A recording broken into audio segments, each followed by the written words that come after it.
overturned car. For more real-time traffic updates, go to lbc.co.uk.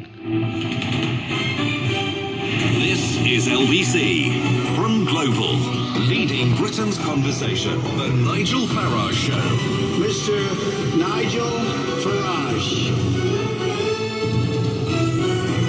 Thank you, Donald. Well, when the Trump put in place a 90-day suspension of people coming from 7 countries to the USA whilst they worked out what their vetting policy may be, he became an international pariah, a figure of hate, people campaigning, protesting all over the United Kingdom, in America and elsewhere. And yet, in the shadow of the Article 50 vote last night and all the publicity around that, something very interesting has happened in this country.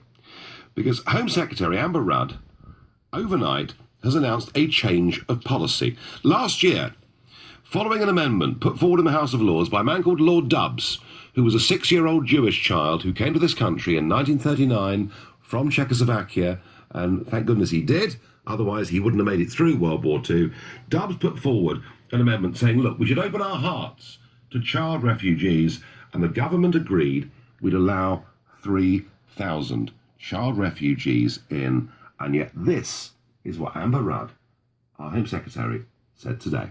The government has always been clear that we do not want to incentivise perilous journeys to Europe, particularly by the most vulnerable children. That is why children must have arrived in Europe before the 20th of March 2016 to be eligible under Section 67 of the Immigration Act.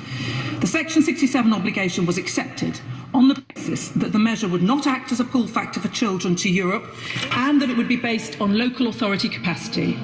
So overnight, we've decided we're not going to allow 3,000 children to come into this country from Syria or elsewhere. The number now is 350. So I suppose you could say that the UK has brought in now its own travel ban.